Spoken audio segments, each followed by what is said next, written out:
يرفع الله الذين آمنوا منكم والذين أوتوا العلم درجات والله بما تعملون خبير. Metode Al-Bidayah, jembatan ngaji kitab kuning untuk para pemula. Bismillahirrahmanirrahim. Assalamualaikum warahmatullahi wabarakatuh. Alhamdulillah, pada kesempatan malam hari ini kita bisa melanjutkan kajian kita tentang teori dasar ilmu nahwu, yang dalam kesempatan malam hari ini kita akan membahas tentang konsep fi'il ma'lum dan fi'il majhul yang dalam buku teori dasar itu ada pada halaman 62. Akan tetapi sebelum kita lebih lanjut membahas tentang masalah ini, marilah kita bersama-sama membaca Al-Fatihah dengan sebuah harapan agar Allah memberikan kelancaran kepada program kita ini. Al-Fatihah. A'udzubillahi minasyaitonir rajim. Bismillahirrahmanirrahim. Alhamdulillahirabbil alamin arrahmanir rahim. Maliki yaumiddin. Iyyaka na'budu wa iyyaka nasta'in. Ihdinas siratal mustaqim. Suratul ladzina an'amta 'alaihim ghairil maghdubi 'alaihim waladdallin. Rabbil alamin. Sebelum saya membahas tentang definisi fi'il ma'lum dan fi'il majhul, saya kepingin menjelaskan terlebih dahulu tentang filosofi dan fungsi dari materi ini. Kenapa materi ini menjadi sangat penting untuk kemudian kita ajarkan kepada peserta didik kita, kepada santri-santri kita, kepada murid-murid kita. Itu penting untuk kemudian dijawab. Apakah kemudian kalau seandainya murid-murid kita tidak diajari tentang konsep maklum dan majhul ini, pada akhirnya akan bermasalah? Ini hal-hal yang menurut saya harus diperjelas terlebih dahulu. Konsep fi'il ma'lum dan fi'il majhul itu sangat penting diajarkan dan difahami oleh murid-murid kita, khususnya ketika pada akhirnya murid-murid kita akan membahas tentang fa'il dan naibul fa'il. Sebuah kalimat fi'il itu pada akhirnya memungkinkan memiliki fa'il atau juga memungkinkan punya naibul fa'il. Tergantung pada apa? Tergantung pada apakah fi'il yang sedang kita temukan itu atau yang ditemui itu adalah termasuk dalam kategori fi'il yang ma'lum atau fi'il yang majhul. Jadi bisa disimpulkan bahwa materi fi'il ma'lum dan fi'il majhul merupakan prasyarat mutlak. Ini saya katakan mutlak, perlu digarisbawahi itu. Untuk kemudian masuk pada pembahasan lanjutan tentang fa'il dan naibul fa'il.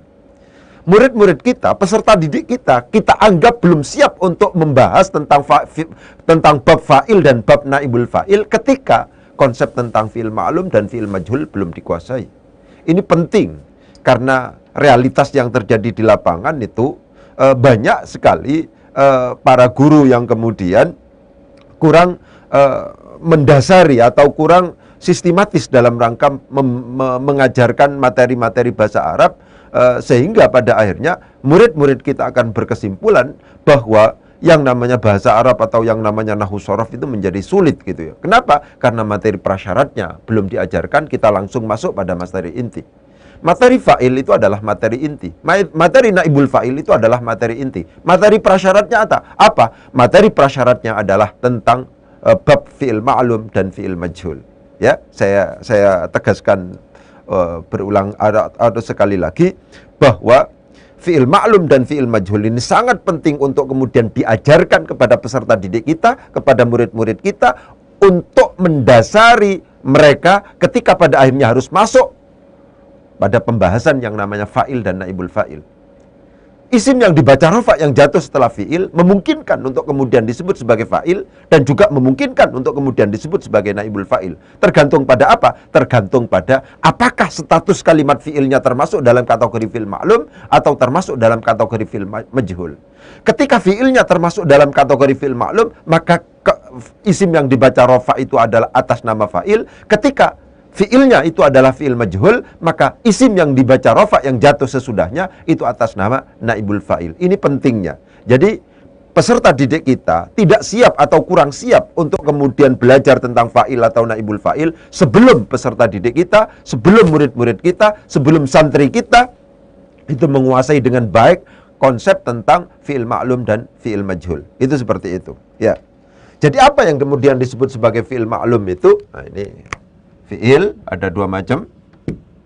Ada yang disebut sebagai fi'il ma'lum, ada yang disebut sebagai fi'il majhul. Ya. Sederhananya kalau seandainya kita dari sisi arti, fi'il ma'lum ini adalah fi'il yang memiliki arti aktif, melakukan pekerjaan, membaca, membaca, menulis, menjelaskan, diawali oleh itu maklum. Kalau majhul itu pasif, ya, begitu ya. Jadi aktif, pasif. Ini dibaca, dijelaskan, dipukul, ditulis dan seterusnya. Pokoknya diakhiri di. Jadi sederhananya maklum itu adalah berarti aktif, kalau majhul itu berarti pasif. Ya.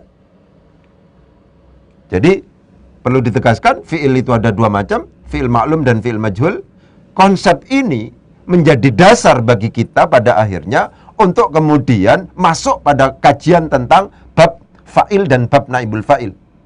Isim yang dibaca rafa yang jatuh setelah fi'il mabni maklum nanti atas nama fa'il. Kalau isim yang dibaca rafa kalau seandainya jatuhnya setelah fi'il mabni majhul itu atas nama naibul fa'il. Ini penting untuk dia. Karena demikian, maka konsep maklum dan majhul ini merupakan prasyarat yang harus dikuasai terlebih dahulu sebelum masuk pada pembahasan naibul fa'il, sebelum masuk pada pembahasan tentang fa'il. Saya ulangi lagi, apa sih fi'il maklum itu? Fi'il maklum itu fi'il yang berarti aktif. Fi'il majhul itu apa? Fi'il majhul itu adalah fi'il yang berarti pasif. Ya, dikenai pekerjaan dia. Itu semacam itu. Ya, begitu. Pertanyaannya adalah, kapan kita tahu bahwa sebuah kalimat itu termasuk dalam atau fi'il itu termasuk dalam kategori maklum atau majhul?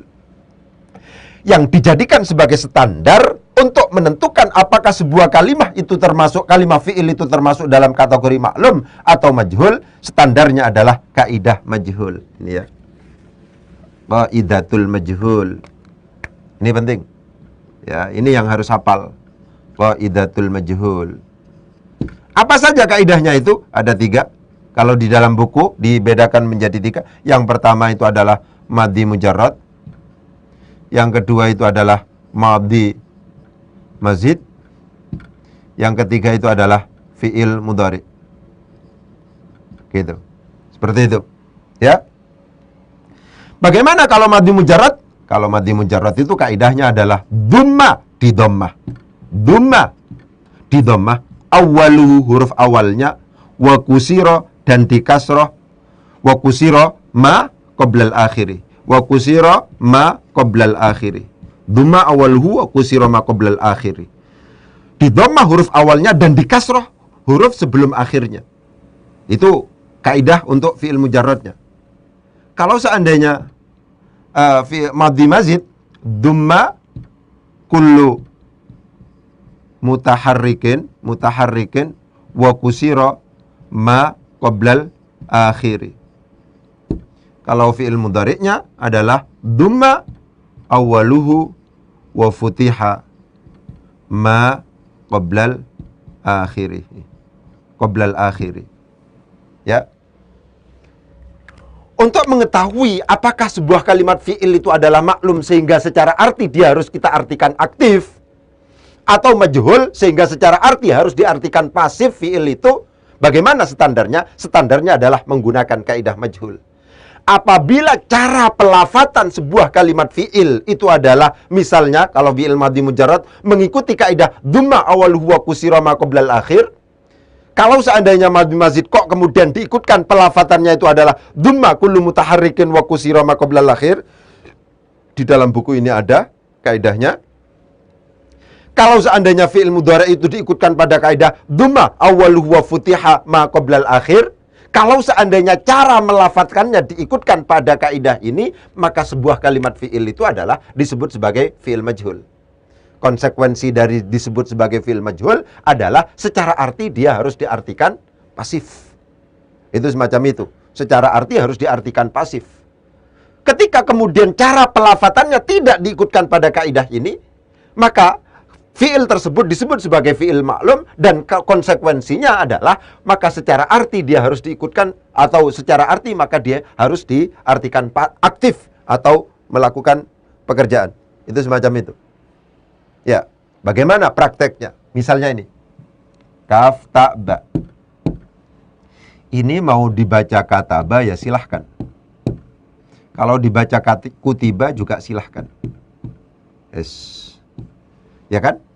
Salah satu tulisan Arab adalah tidak berharokat, di mana satu tulisan memungkinkan untuk dibaca dengan alternatif bacaan yang banyak. Termasuk contohnya ini.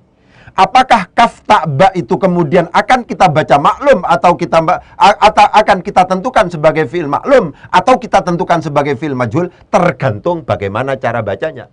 Kalau seandainya cara bacanya kataba, berarti tidak diikutkan pada kaidah dhamma awalhu, di dhammah huruf awalnya. Ini misalnya huruf awalnya kaf di dhammah. Wa kusira ma qoblal akhir, dan di kasroh huruf sebelum akhir. Huruf sebelum akhirnya tak di kasroh. Sedangkan huruf akhirnya ini terkena hukum fi'il madhi yang mabni alal fathi ketika tidak bertemu dengan dhamir rafa' mutaharrik dan waw jama'. Begitu ya? Itu seperti itu. Jadi, saya ulangi lagi, kaf ta ba memungkinkan untuk kemudian disebut sebagai maklum, memungkinkan untuk kemudian disebut sebagai majhul. Tergantung apa? Tergantung bagaimana ini dilafatkan. Kalau seandainya dilafatkan menggunakan kaidah majhul, maka dia akan menjadi majhul. Kalau seandainya dilafatkan tidak dengan menggunakan kaidah majhul, maka dia akan menjadi maklum. Ketika kaf ta ba ini kemudian dibaca, dilafatkan dengan kata ba, maka konsekuensinya dia akan maklum. Secara arti pada akhirnya harus me. Konsekuensinya dia akan punya fa'il. Begitu. Ketika cara bacanya kaf ta ba ini kemudian disebut sebagai atau dilafatkan dengan kutiba, bukan kataba, otomatis dia dianggap sebagai majhul. Karena dianggap sebagai majhul, secara arti dia harus pasif. Karena demikian pada akhirnya dia tidak punya fa'il tapi punya naibul fa'il. Coba diperhatikan itu. Kita contohkan lagi. Ya. Tulisan Arab itu tidak berharokat. Apakah sebuah kalimat fi'il pada akhirnya akan kita anggap sebagai fi'il maklum atau kita sebut sebagai fi'il majhul? Tergantung bagaimana kalimat itu ya yang tidak berharokat itu kita lafatkan. Contohnya kaf ta ba memungkinkan dibaca kataba, memungkinkan juga dibaca kutiba. Ketika kataba berarti tidak diikutkan pada kaidah dhamma awaluhu, di dhamma huruf awalnya dan di kasroh huruf sebelum akhirnya. Tidak diikutkan pada kaidah itu. Ketika tidak diikutkan pada kaidah itu cara bacanya, maka ini disebut sebagai fi'il maklum.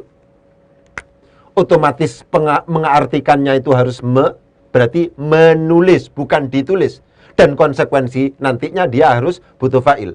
Tapi ketika kaf ta ba itu kemudian dibaca dengan kutiba, berarti diikutkan pada kaidah dhamma awalhu wa kusira ma qoblal akhir. Di dhamma huruf awalnya dan di kasroh huruf sebelum akhirnya. Kutiba. Ketika dibaca kutiba, otomatis kita anggap sebagai majhul. Kenapa? Karena cara pelafatannya, karena cara melafatkannya itu diikutkan pada kaidah ini. Ya. Karena diikutkan pada kaidah majhul, maka disebut sebagai majhul. Konsekuensinya secara arti fi'il itu harus diterjemahkan dengan di atau pasif. Dan pada akhirnya dia butuh naibul fa'il. Kita contohkan yang lain. Misalnya.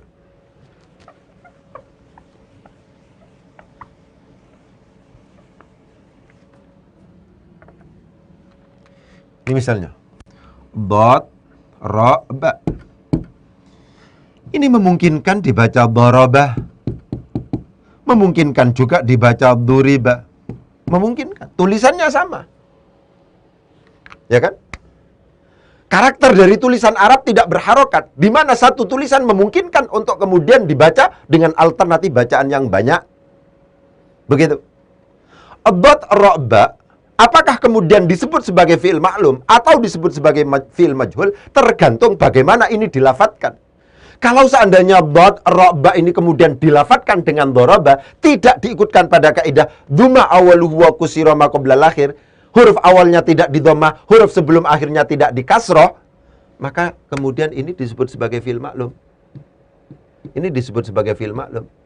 Karena fi'il maklum secara arti harus diterjemahkan memukul.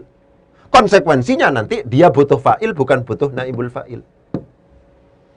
Akan tetapi kalau dot ro'ba itu kemudian dibaca duriba, huruf awalnya di dhammah, harokat huruf sebelum akhirnya di kasroh, itu ya, maka ini disebut sebagai fi'il majhul. Konsekuensi dari ini disebut sebagai majhul, akhirnya dia secara arti harus diartikan pasif, dipukul. Dan pada akhirnya dia tidak butuh fa'il, tapi butuh naibul fa'il. Itu semacam itu. Ya. Kita contohkan lagi, misalnya.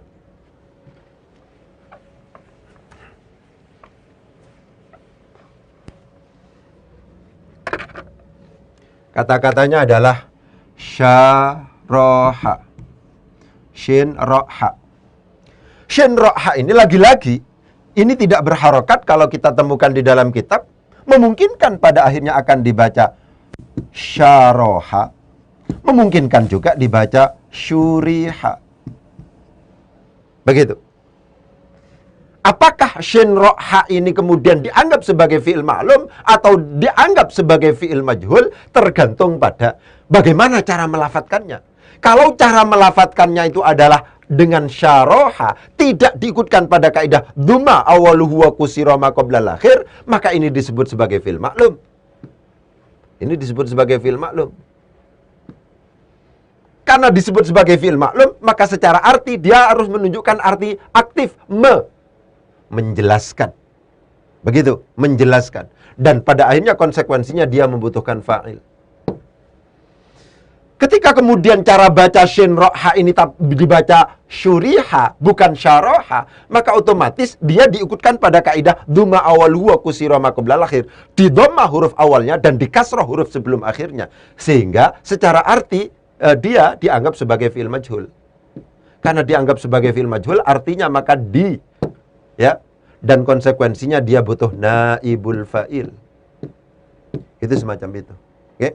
Jadi penting untuk kemudian ditegaskan bahwa secara tulisan pada umumnya, ya, secara tulisan pada umumnya antara tulisan maklum dengan majhul itu sama, sehingga bagaimana untuk kemudian menentukan apakah ini pada akhirnya akan ditentukan sebagai fi'il maklum atau ditentukan sebagai fi'il majhul, itu sangat tergantung pada bagaimana melafatkannya. Ketika dilafatkan dengan menggunakan kaidah dhamma awaluhu wa kusira ma qoblal akhir, dhamma kullu mutaharrikin wa kusira ma qoblal akhir, dhamma awaluhu wa futiha ma qoblal akhir, maka dia disebut sebagai fi'il majhul. Otomatis secara arti pada akhirnya harus dipasifkan, dan konsekuensinya dia butuhnya itu adalah naibul fa'il. Itu semacam itu. Ya. Sekarang kita contohkan yang fi'il yang mazid. Misalnya ini istaghfar. Di sini mazid, madhi mazid disorot di sini. Dhamma kullu mutaharrikin, setiap huruf yang berharokat itu di dhammah. Mana huruf yang berharokat? Ini di huruf yang berharokat. Ini huruf yang berharokat. Itu di dhammah. Kemudian huruf sebelum akhirnya di kasroh. Wa kusira ma qoblal akhir, ini huruf akhirnya yang di kasroh. Ya. Akhirnya bagaimana? Dari istaghfara yang maklum itu menjadi ustughfira. Ustughfira.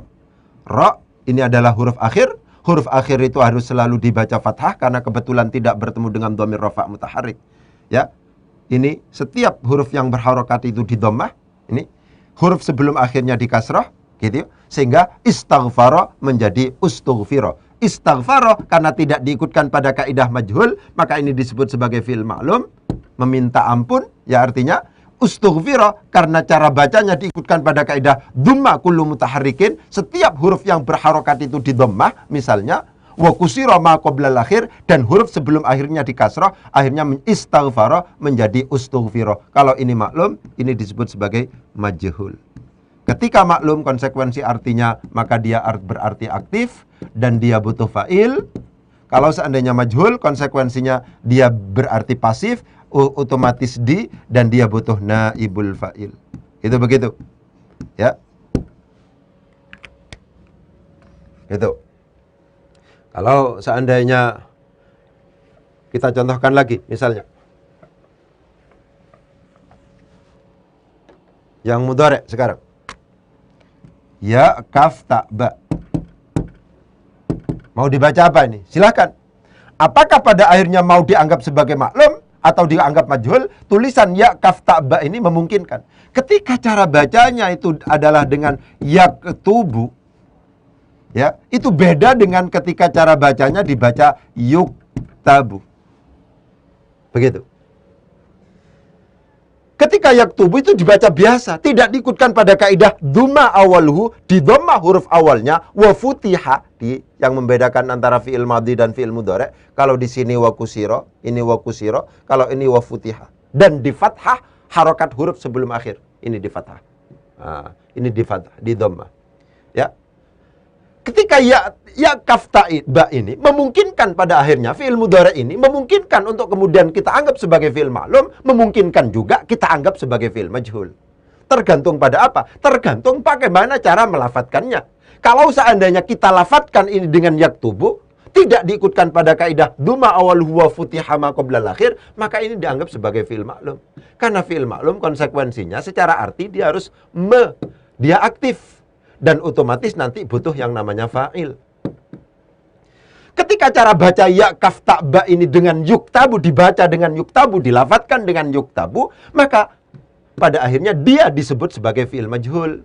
Kenapa kok disebut sebagai fi'il majhul? Karena cara bacanya diikutkan pada kaidah ini. Begitu. Nah, ketika majhul bagaimana? Secara arti dia harus berarti pasif. Maksudnya didahului oleh ditulis, sedang ditulis, dan pada akhirnya dia membutuhkan naibul fa'il. Ini penting untuk diperhatikan. Ya. Secara umum bisa ditegaskan bahwa tulisan maklum dan majhul itu relatif sama. Ya, tulisan maklum dan majhul itu relatif sama. Begitu. Apakah pada akhirnya kita tentukan sebagai fi'il maklum atau fi'il majhul? Tergantung pada bagaimana kita melafatkannya. Kecuali apabila yang kemudian kita maklumkan atau kita majhulkan itu adalah bina mahmus atau ajwaf. Ini pentingnya istilah itu. Secara tulisan kalau mahmus itu beda antara maklum dan majhul. Coba bandingkan. Ini maklumnya, ini majhulnya. Kita contohkan. Ya. Misalnya, maklumnya apa? Qara'a. Kalau tulisannya seperti ini, ya, kalau tulisannya seperti ini, hamzahnya pakai yang tegak begini, itu qara'a pasti maklum. Karena pada akhirnya, kalau seandainya itu dimaksudkan majhul, tulisannya akan begini. Secara tulisan antara mahmus itu, antara maklum dan majhulnya, dalam konteks mahmus itu beda. Kalau tulisannya tegak begini, maka itu disebut sebagai fi'il maklum. Kalau seandainya dimaksudkan majhul, tulisannya begini. Wa idza quri'a. Begitu. Wa idza quri'al Qur'anu fastami'u lahu wa ansitu la'allakum turhamun. Quri'a. Begitu. Ya, saya tegaskan. Secara umum tulisan antara maklum dan majhul itu sama. Apakah pada akhirnya akan kita tentukan sebagai fi'il maklum atau kita tentukan sebagai fi'il majhul? Itu bagaimana? Tergantung bagaimana cara melafatkannya. Secara umum begitu. Kecuali yang secara tulisan itu sejak awal beda antara maklum dan majhulnya dalam konteks fi'il mahmus dan fi'il ajwaf. Contohnya ini. Qara'a tulisannya begitu. Ini kan?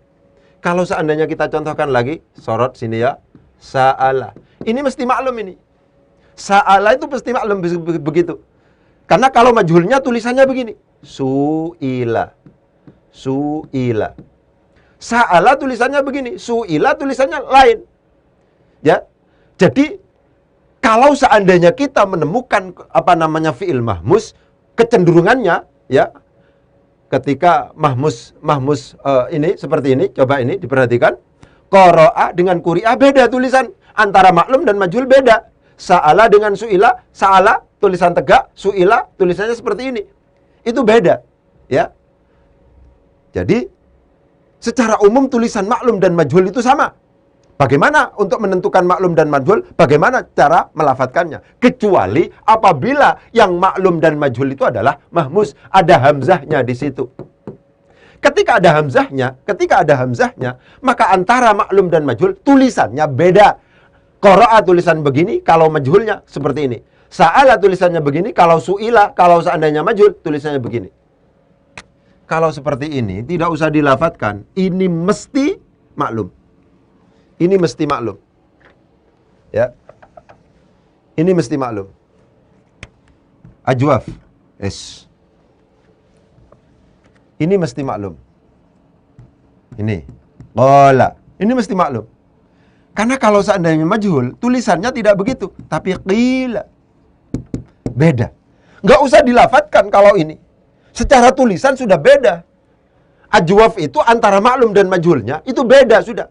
Kalau qala tulisannya seperti ini, nggak usah dilafatkan, tulisannya pasti qala bacaannya. Dan itu mesti maklum.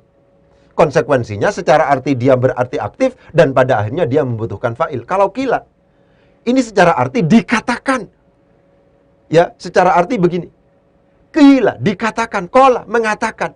Itu seperti itu. Tulisan maklum majhul itu pada saat kita bertemu dengan fi'il mahmuz dan fi'il ajwaf itu beda antara yang maklum dan majhul. Secara umum begitu. Ya. Selanjutnya saya jelaskan lanjutannya. Apakah semua fi'il itu memungkinkan untuk kemudian dimajhulkan? Ini pertanyaannya. Apakah semua fi'il itu memungkinkan untuk kemudian dimajhulkan? Jadi begini. Kalau seandainya fi'ilnya maklum itu begini. Ini fi'il maklum. Kemudian ada fa'il. Ada maf'ul bih. Nah, begitu. Ketika ini kemudian dirubah menjadi majhul, maka fa'il harus dibuang. Ini diperhatikan. Fa'il harus dibuang. Karena fa'il ini adalah subjek, ketika dibuang, itu harus ada yang menggantikan. Yang menggantikan posisi fa'il yang dibuang itu adalah maf'ul bih. Maf'ul bih inilah yang kemudian disebut sebagai naibul fa'il. Akhirnya maf'ul bih digeser menjadi naibul fa'il. Gambaran ini menjelaskan apa? Gambaran ini menjelaskan bahwa yang memungkinkan untuk kemudian dimajhulkan adalah terbatas pada fi'il maklum yang punya maf'ul bih. Saya ulangi lagi. Yang memungkinkan untuk kemudian dimajhulkan terbatas pada fi'il maklum yang punya maf'ul bih. Berarti fi'il maklum ini statusnya harus muta'addi. Ini penting untuk diperhatikan. Ya. Karena kalau seandainya fi'ilnya lazim, maka begini, cuman maklum, ya, kemudian ada fa'il. Sudah, di sini nggak ada. Ini sudah tam. Ketika ini kemudian dimajhulkan, konsekuensinya ketika dimajhulkan fa'il dibuang. Ketika fa'il dibuang, kalau fi'ilnya lazim bukan muta'addi, kalau fi'ilnya itu tidak memiliki maf'ul bih, maka ketika fa'il dibuang tidak ada yang bergeser menggantikan posisi fa'il yang dibuang. Inilah yang penting saya tegaskan, bahwa yang memungkinkan untuk kemudian dimajhulkan terbatas pada fi'il maklum yang punya maf'ul bih.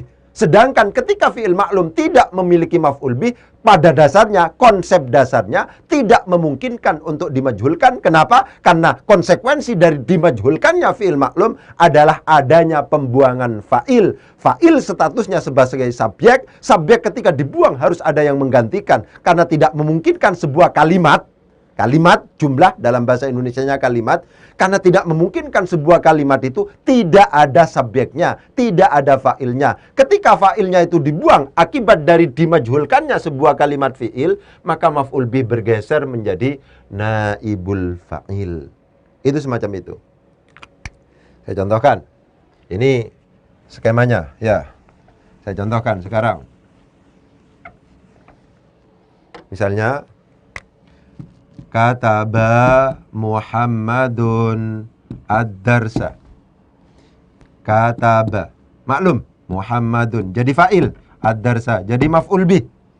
Kemudian ini dirubah sekarang. Menjadi kutiba. Kutiba. Ini dibuang. Karena dimajhulkan. Kutiba. Majhul. Kalau ini maklum. Ini majhul.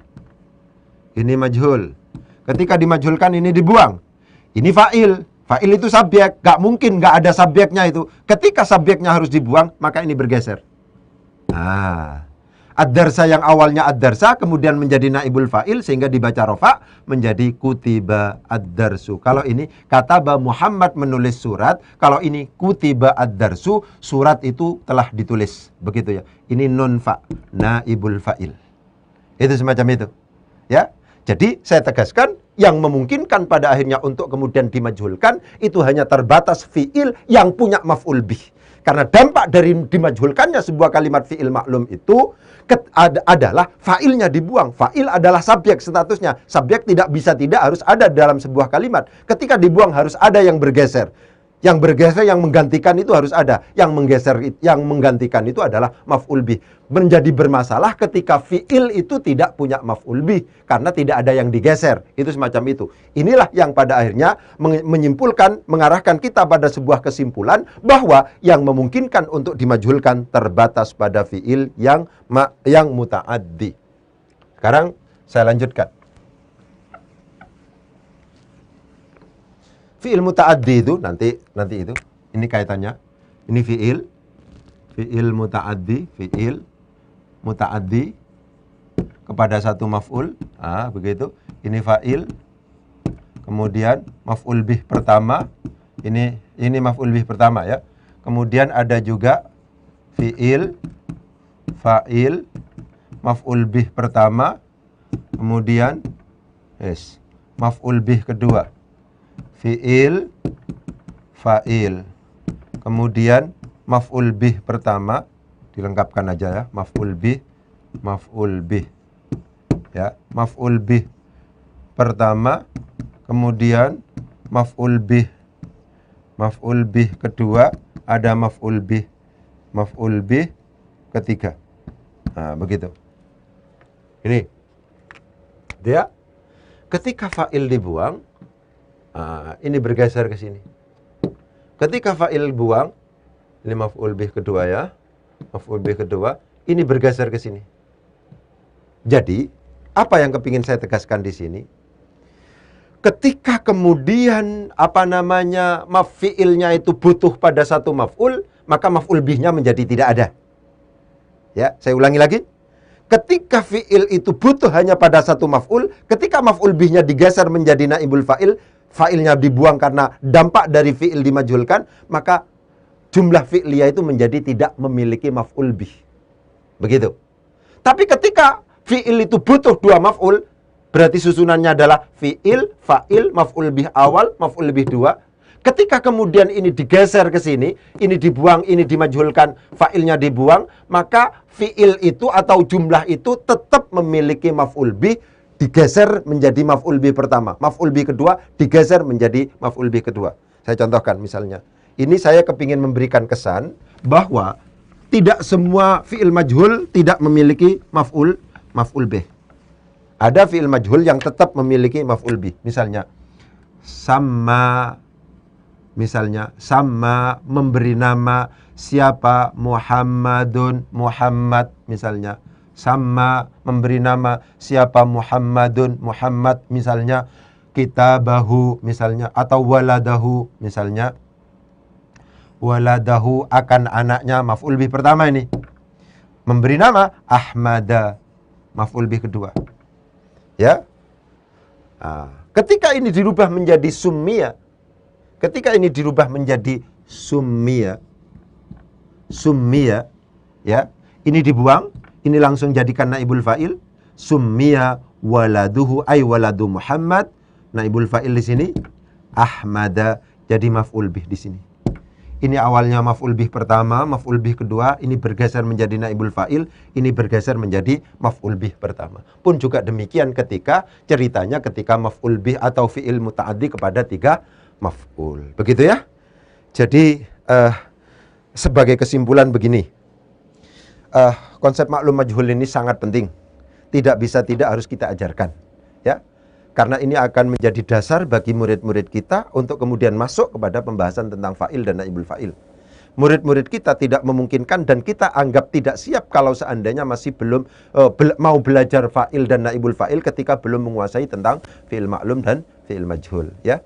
Jadi saya mengharapkan kepada para guru dan seterusnya. Ketika mengajar itu harus sistematis. Sistematis itu bisa diterjemahkan materi-materi prasyarat yang menjadi prasyarat untuk masuk pada materi selanjutnya itu harus diajarkan terlebih dahulu.